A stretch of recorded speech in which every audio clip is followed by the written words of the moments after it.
وقال النبي صلى الله عليه وسلم تركت فيكم أمرين شيئين عظيمين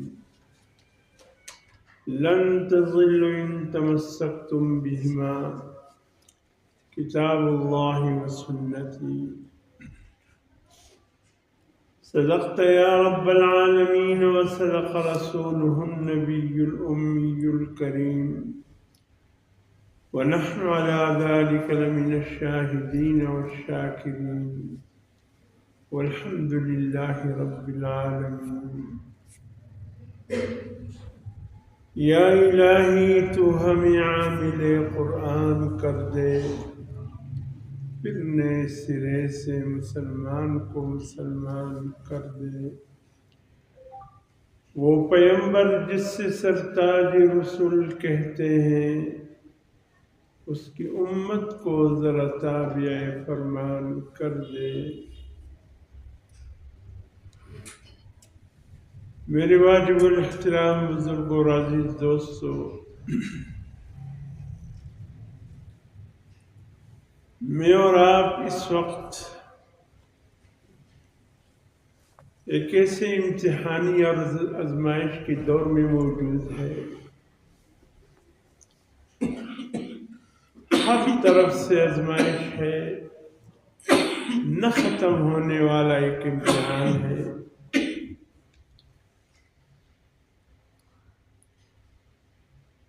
آخر اس کی وجہ کیا ہے؟ آج ہماری دعائیں رنگ کیوں نہیں لاتی؟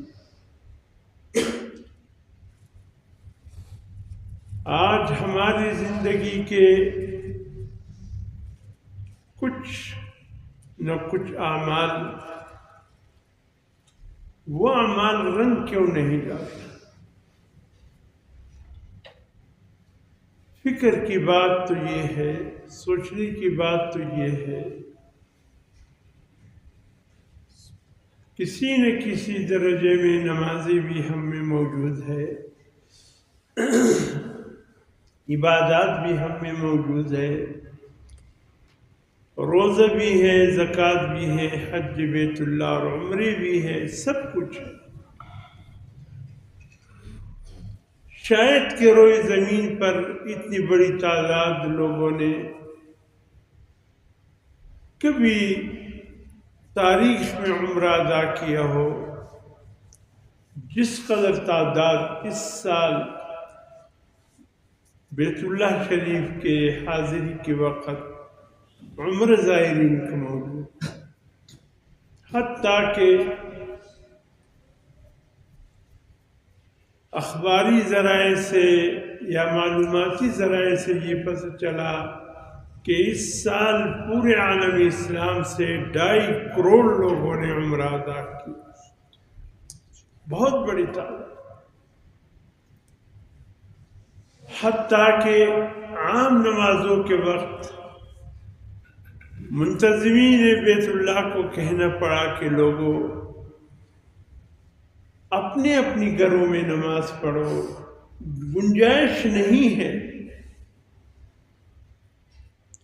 اور جہاں پر صفے نظر آ رہے تھے وہاں سے بہت دور بیت اللہ کے مینار نظر آ رہے تھے. وہ بہت دور جا کر لوگوں کی صف بندیت کہ اعلان کرنا پڑ رہا تھا کہ لوگوں بس بس بس، مزید گنجائش نہیں ہے. ہلاک ہو جاؤ کہ پاؤں کے نیچے کہیں رون نہ دیے جاؤ، بس اپنی گھروں میں نماز پڑھو. ایسا کبھی نہیں ہوا جتنے اس سال ہوا. کتنے لوگوں نے دعائیں کی ہوگی، کتنے لوگوں نے طواف ادا کیا ہوگا، کتنے لوگوں نے صفا مروہ کے درمیان سعی کی ہوگی، کتنے ہاتھ بارگاہ خداوندی میں دعا کے لیے اٹھے ہوئے ہوں گے. لیکن اللہ معاف فرمائے، ہم سب کے حال پہ اللہ رحم فرمائے. ایسا لگ رہا ہے کہ 2.5 کروڑ لوگوں کی دعائیں بھی رائیگان جا رہی ہیں. کسی کی دعا کو شرف قبولیت نہیں مل رہا ہے۔ اللہ پاک تو آمادہ ہے دعاؤں کے قبول کرنے میں، لیکن ہمارے حال یہ ہے کہ کرتے کچھ ہے، کہتے کچھ۔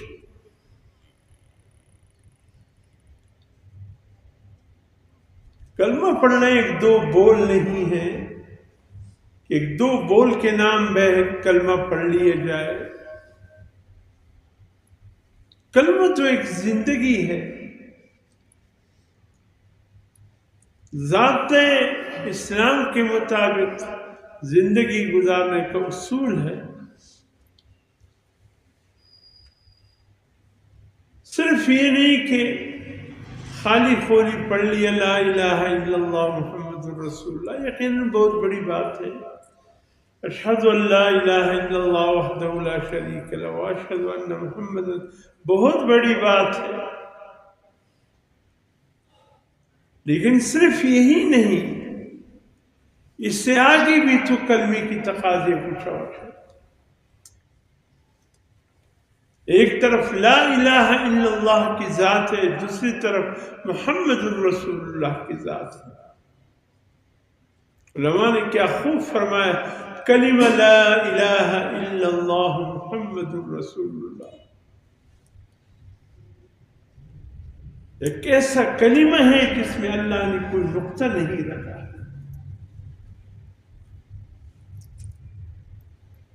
بغیر نقطے کے بتائی یہ جا رہا ہے کہ جس طرح اللہ کی ذات ہر عیب سے پاک ہے، اسی طرح حضور صلی اللہ علیہ وسلم کی ذات بھی ہر عیب سے پاک ہے۔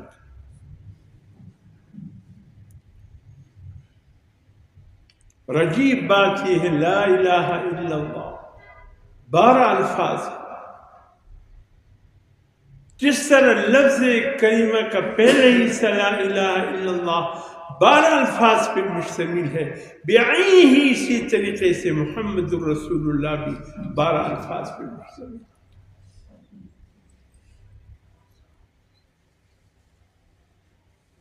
کلمے کے یہ ابتدائی الفاظ بھی 12 الفاظ ہے، اور محمد الرسول اللہ حضور صلی اللہ علیہ وسلم کی رسالت کی گواہی بھی 12 الفاظ ہے۔ ٹوٹل ہو گئی کتنے؟ 24۔ اور 24 الفاظ ہمیں یہ بتا رہا ہے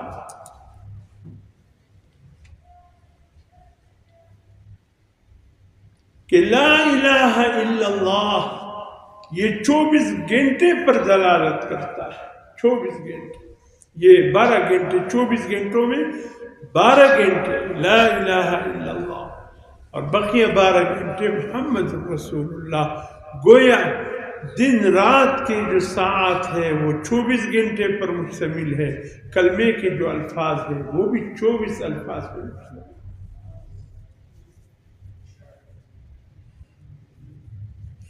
اس میں ایک پیغام ہے ہم سب کے لیے، وہ پیغام یہ ہے، تمہارے 24 گھنٹے اللہ اور اس کے رسول کے حکم کے مطابق گزرنے چاہیے۔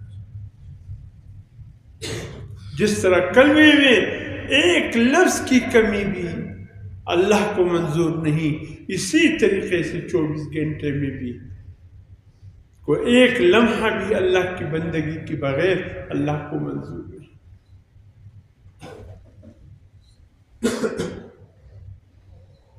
کلمہ طیبہ لا الہ الا اللہ محمد الرسول اللہ پڑھتے تو ہیں، لیکن وہ 24 گھنٹے والی بات ختم ہو گئی۔ صرف مسجد کے حد تک لا الہ الا اللہ محمد الرسول اللہ، باہر بازاروں میں جاؤ، خدا کی قسم لا الہ الا اللہ محمد الرسول اللہ کی کوئی جھلک نظر ہی نہیں آئے گی۔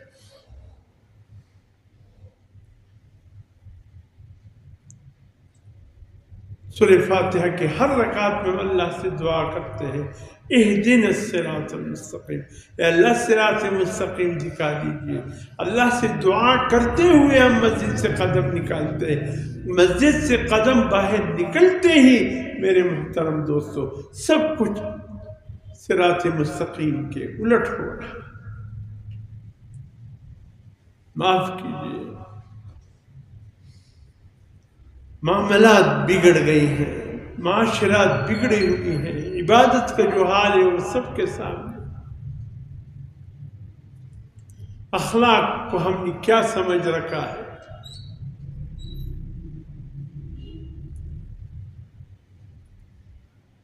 ہر چیز میں بگاڑ۔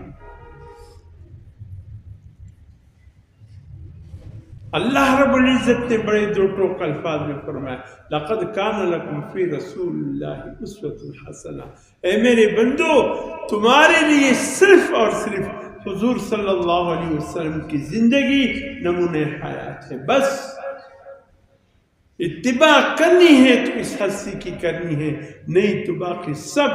وَمَن يَبْتَغِي غَيْرَ الْإِسْلَامِ دِينًا فَلَن يُقْبَلَ مِنْهُ وَهُوَ فِي الْآخِرَةِ مِنَ الْخَاسِرِينَ۔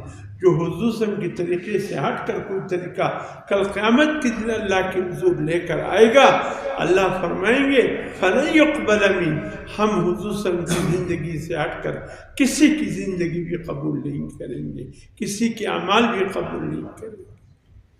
وہ فی الآخرۃ من الخاسرین، وہ آخرت میں نقصان پانے والوں میں سے ہو۔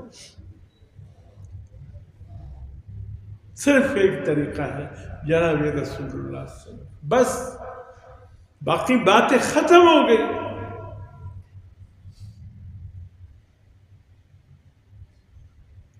اللہ رب العزت نے بات حضور صلی اللہ علیہ وسلم کے ذات پر لا کر ختم کر۔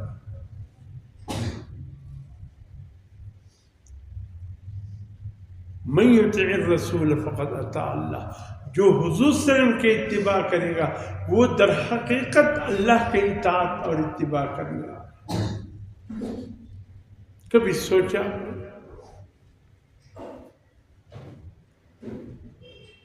کسی دکاندار کے پاس جاؤ، یہ احساس ہوتا ہے کسی مسلمان دکاندار کے سامنے ہم کھڑے ہیں یا غیر مسلم دکاندار کے سامنے ہم کھڑے ہیں، خدا کی قسم دونوں کا رویہ، دونوں کے معاملات ایک جیسے ہیں۔ ایک مسلمان کو کیسے کاروبار کرنا چاہیے اور ایک کافر کے کاروبار کا طریقہ کیا ہے؟ معاف کیجیے، جائیے کبھی معاملہ دیکھیے، 19-20 کا بھی فرق نظر نہیں۔ عبادات کو ہم نے کیا سمجھا ہوا ہے، ذرا یہ بھی تو دیکھ، اللہ کی بندگی کے ساتھ کس کی بندگی لا کر ہم نے شامل کر دیا، حسن کی اطاعت کے ساتھ کس کی اطاعت لا کر ہم نے شامل کر دیا، اور اپنی جگہ مطمئن ہے کہ ہم اللہ کے دین پر عمل کر رہے ہیں، یہ اللہ کا دین ہے۔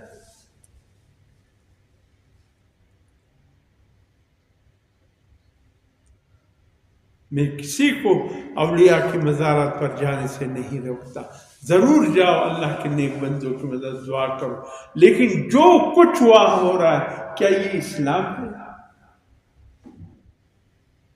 کیا یہ اللہ کا حکم ہے؟ کیا یہ حضور صلی اللہ علیہ وسلم کی اتباع ہے؟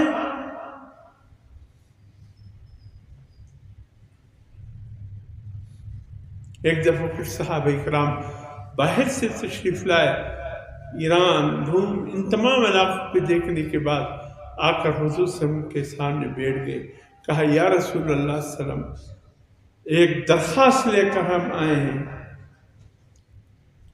فرمایا کیا درخواست ہے؟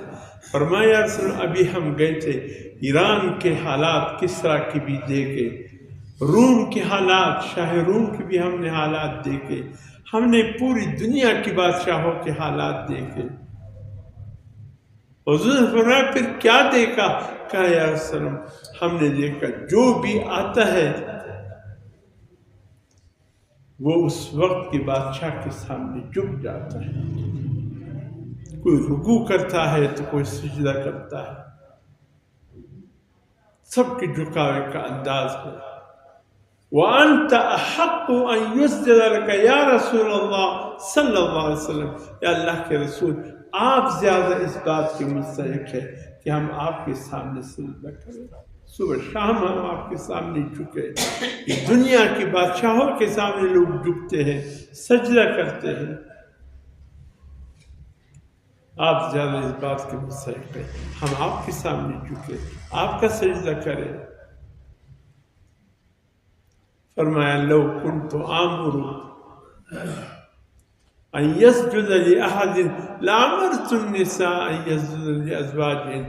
اگر میری شریعت میں اللہ کے سوا کسی اور کو سجدہ کرنے کی اجازت ہوتی، فرمایا میں بیویوں کو حکم کرتا ہوا اپنے شوہروں کے سامنے جھک جایا کرے کہ شوہر کا کتنا بڑا مقام ہے. لیکن جو دین میں لے کر آیا ہوں حضور نے فرمایا اس میں بیوی شوہر کا سجدہ نہیں کر سکتی، مریدین اپنے مرشد کا سجدہ نہیں کر سکتے، کسی بڑے سے بڑا ولی اللہ ہو اس کے قبر کا سجدہ کرنے کی کوئی اجازت اور گنجائش نہیں ہے، بڑے چھوٹے بڑوں کا سجدہ نہیں کر سکتے، رعایا بادشاہ کا سجدہ نہیں کر سکتے، قوم کے افراد اپنے نواب وڈیرے سردار کا سجدہ نہیں کر سکتے، جھک نہیں سکتے، اس لیے کہ ہو جس میں عبادت کا دھوکہ مخلوق کی وہ تعظیم نہ کر، جو خاص خدا کا حصہ ہے بندوں میں اس سے تقسیم نہ کر. قیام اللہ کا حق ہے، رکوع اللہ کا حق ہے، سجدہ اللہ کا حق ہے، قعود اللہ کا حق ہے. یہ اللہ کے سامنے کرنے کی عبادتیں ہیں، چیزیں ہیں، کسی انسان کے سامنے کرنے کے نہیں ہیں.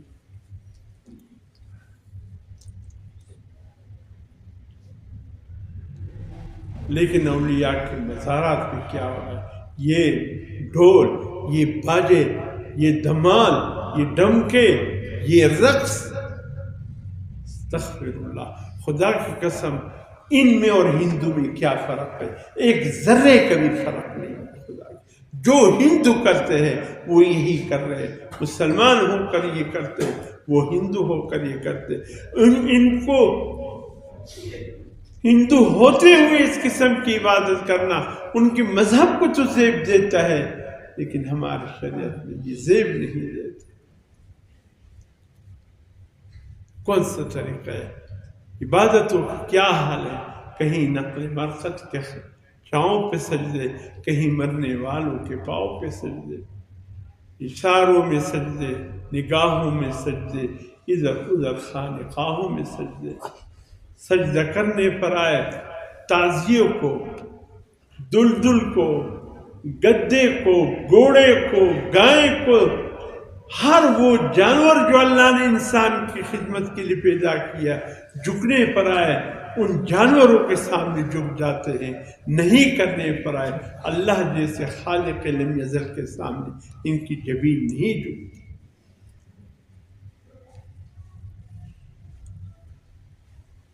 لقد کان لکم فی رسول اللہ اسوۃ حسنہ. فرمایا اگر دنیا میں بھی کامیابی چاہتے ہو، آخرت میں بھی کامیابی چاہتے ہو، تمہارے لیے ایک ہی راستہ ہے، وہ ہے حضور صلی اللہ علیہ وسلم کے اتباع، آپ کی طریقے کے مطابق زندگی گزارنا اور چلنا. جو اس سے ہٹ کر کوئی اور راستہ ڈھونڈنے کی کوشش کرے گا فلن یقبل منہ، اللہ اس کو خس و خاشاک کی طرح ختم کر دے گا. یہ لے کر آئے، یہ حکم دیا تھا، میرے نبی اس لیے تمہارے پاس آیا تھا. اللہ کے نبی کے ہوتے ہوئے بھی، ان کے کتب حدیث کے ہوتے ہوئے، قرآن کے ہوتے ہوئے بھی اتنی گمراہ ہو گئی. لیکن ہم نے کبھی قرآن کو اللہ کا کتاب اس حد تک سمجھا ہے کہ برکت کے لیے بھائی چومو، نئے مکان میں آؤ تو قرآن لاؤ، دکان میں نئے دکان کھولتے وقت قرآن کے ختم دے دو، ہر نیا کام شروع کرو قرآن خوانی کرو، مرنے کوئی لگے سورۃ یاسین کی تلاوت اس کی سرانی کرو. بس اس سے آگے قرآن کا کوئی حق نہیں ہے. سمجھتے نہیں ہیں، سمجھنے کی کوشش ہی نہیں کرتے. ہماری دنیا کیسے سنورے، ہمارے آخرت کیسے سنورے۔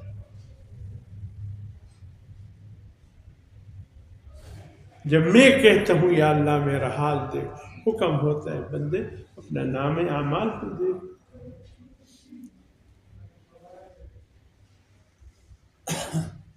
اعمال کس حد تک بگڑ گئے۔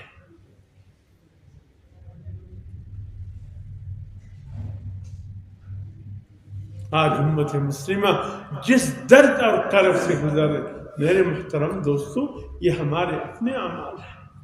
میں کس سے گلہ کروں؟ یہود سے گلہ کروں، عیسائیوں سے گلہ کروں، ہندوؤں سے، سکھ سے گلہ کروں؟ میں کس سے گلہ کروں؟ مجھے کس نے کہا کہ تم اسلام کو چھوڑ کر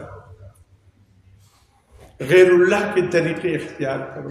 یہ سب یہ میرا اپنا کیا کرا ہے۔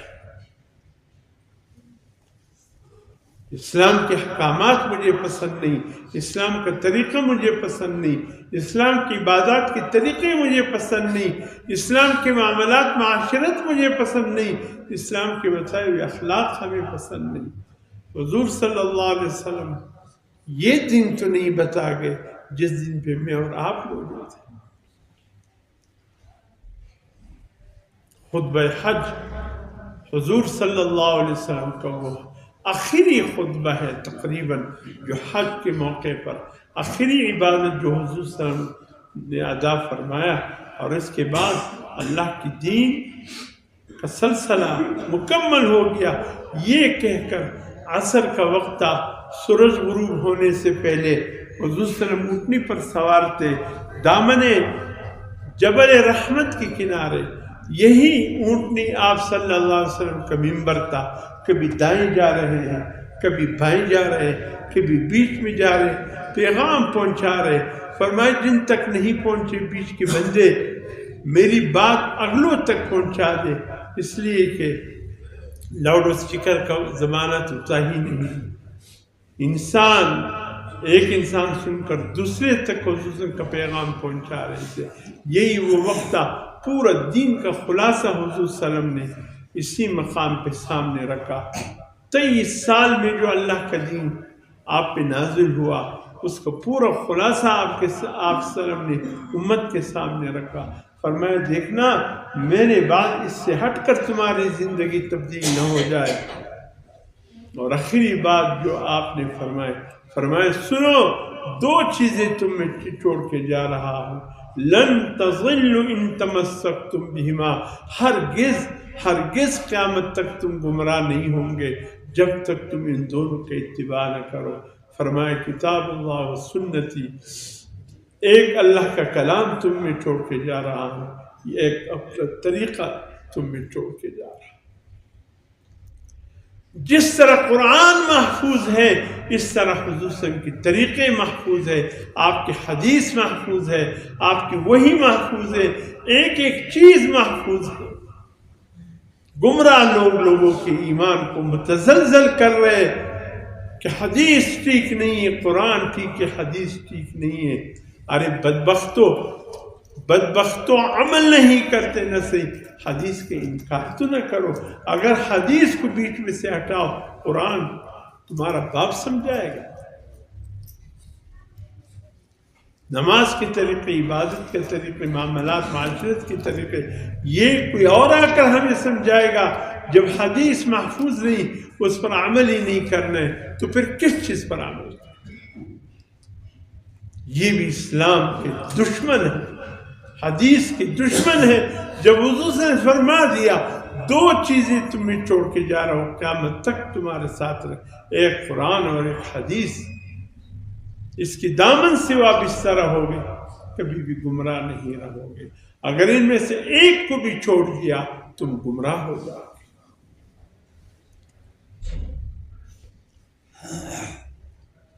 آج ہم دیکھتے ہیں قرآن ہماری زندگی میں کتنی، حدیث کی صورتحال کیا ہے۔ ایک نہ سمجھنے والا دن کا مذاق اڑانے والا وہ اٹھ کر کہتا ہے حضور صلی اللہ علیہ وسلم کے حدیث صحیح نہیں تھے. تمہاری شکل دیکھو اور حضور صلی اللہ علیہ وسلم کے حدیث پر اس قسم کی باتیں کرنا تم جیسے آدمیوں کا کام ہے. افراد صحیح نہیں تھے تو کیا فرشتے آ کر تمہیں سمجھاتے؟ اسماء الرجال ایک فن ہے اسلام میں. اسماء الرجال کس کو کہتے ہیں؟ علماء نے کتنی محنت کی ہے اس بات پہ کہ یہ حدیث فلاں کون تھا، کس کا بیٹا تھا، اس کے دادا کا کیا نام، اس کے پردادا کا کیا نام، اس کا قوم کس قوم سے تعلق رکھتا تھا، کس خطے سے تعلق رکھتا تھا، اس کا ذہن کتنا مضبوط تھا، اور فلاں استاد سے جو روایت کر رہا ہے استاد کے ساتھ کتنا عرصہ اس نے گزارا. اتنے تحقیق کی ہے اس پر علماء محدثین نے، تب جا کر وہ حدیث اس سے لے کر آگے پھیلا. لیکن یہ کہتے ہیں نہیں، یہ اسماء الرجال کا فرق کہاں سے آیا؟ انہی علماء نے محنت کی، ایک ایک شخص پر محنت کی، تب جا کر حدیث کا ذخیرہ بنا.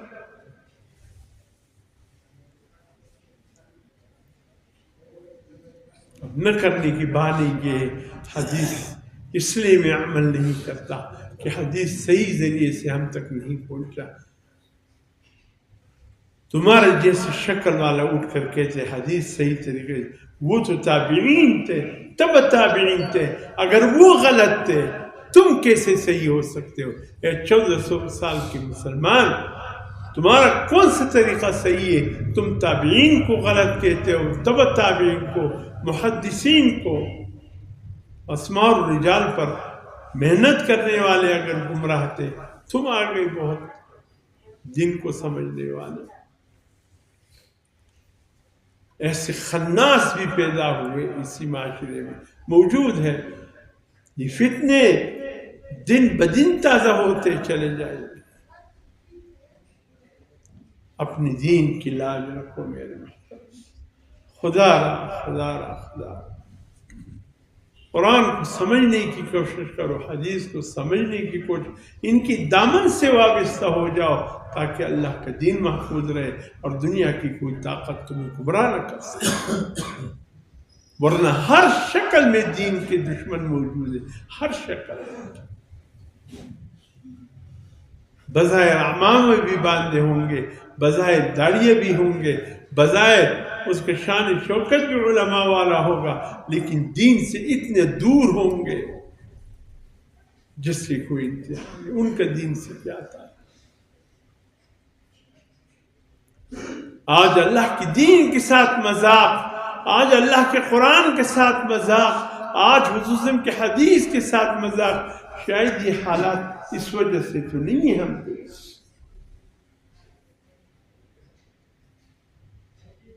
خدا کی قسم مجھے بتاؤ، یہ 57-61 کے قریب جو اسلامی ممالک ہے، کوئی ایک سربراہ بتاؤ جس کے نام سن کر دل خوش ہو جائے؟ کوئی تو بتاؤ.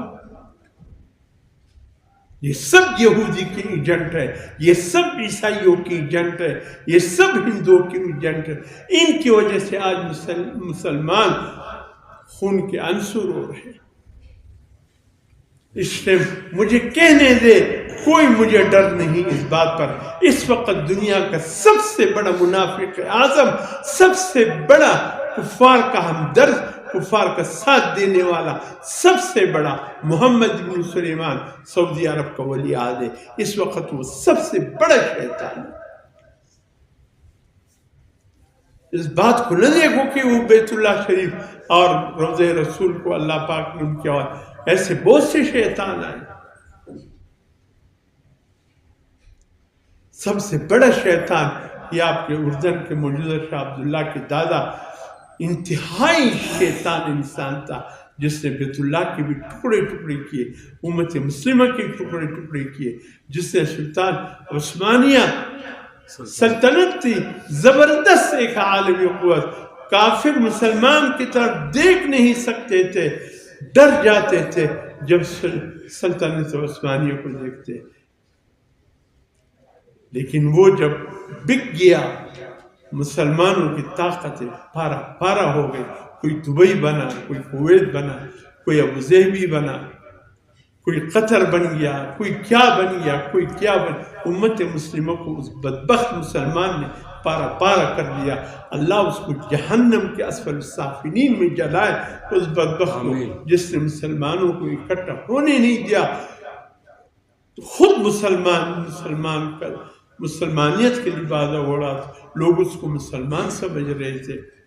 وہ سب سے بڑا کفار کا ساتھی تھا. خدا کی قسم اس ٹائم میرا دل بھی خون کے آنسو روتا ہے کہ ان اعزا اور فلسطین کے مسلمانوں کا حال دیکھ کر، معصوم بچوں کے جسم کے ٹکڑے ٹکڑے دیکھ کر، ان خواتین کے حال دیکھ کر، ان جوانوں کے حال دیکھ کر دل چاہتے جاؤں اٹھ کر ان یہودیوں کو صفحہ ہستی سے مٹاؤ، ان عیسائیوں کو صفحہ ہستی سے مٹاؤ جو دشمن بنے ہوئے ہیں مسلمانوں کے. لیکن کیا کروں، میرا اپنے مسلم سربراہ میرا نہیں ہے، وہ انہی کا ہے، میں کس سے گلا کروں. دبئی کا شیخ جس کی دولت پہ عیسائی پل رہے ہیں، جس کی دولت پہ یہودی پل رہے، لیکن آج وہاں سے ایک گندم کا دانہ بھی فلسطین کے مسلمانوں تک نہیں پہنچ رہا. خدا ان کا بیڑا غرق کرے. یہ مسلمان حکمران نہیں، یہ منافق ہے، یہ کفار کے نمائندے. خدا کی قسم جتنے بھی مسلمان حکمران ہیں یہ سب ایک سے بڑھ کر ایک ذلیل ہے. ان کی وجہ سے آج امت مسلمہ رو رہے، فلسطین کے مسلمان رو رہے، اور کوئی وجہ نہیں ہے. اگر یہ میرے ہوتے تو خدا کی قسم کسی کافر کی یہ مجال تھا میری طرف اس انداز سے دیکھتا. لعنت ہو ایسے حکمرانوں. سب سے بڑی لعنت محمد ابن سلیمان پر ہو. بدبخت یہودیوں کے ایجنٹ، عیسائیوں کے ایجنٹ، دبئی کے شیوخ حکمران. اللہ کا ستیہ ناس ہو ان پہ، یہ جہنم کی ایندھن بن جائے. جن کے مال یہود عیسائیوں کے کام تو آ رہے، مسلمان کے کام نہیں آ رہے. کس مسلمان ملک میں اتنی ہمت ہے وہ فلسطین کے بے بس مسلمانوں کے ساتھ کوئی تعاون تو کرے. ارے اسلحہ نہیں دیتے مت دیو،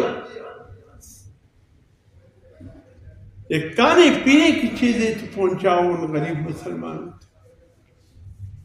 تمہاری دولتوں پہ لعنت ہو. جس اللہ نے تمہیں پٹرول کے کنویں دیے، اللہ کرے کل خشک ہونے آج خشک ہو جائے. مسلمانوں کو تو فائدہ نہیں پہنچ رہا، کوئی فائدہ نہیں پہنچ رہا ہے. کہ یہودیوں کو فائدہ پہنچ رہا ہے تو عیسائیوں کو فائدہ پہنچ رہا ہے. امت مسلمہ اے ترکی تمہیں کیا ہو گیا؟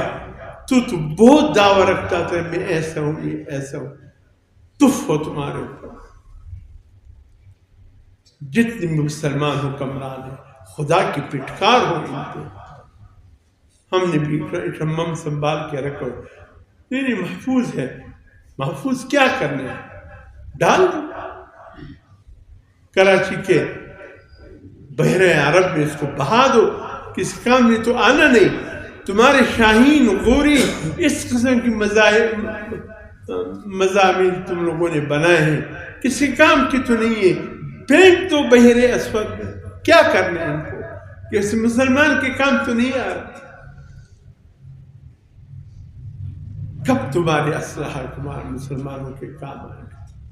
کب تمہاری یہ دولت مسلمانوں کے کام آئے گا؟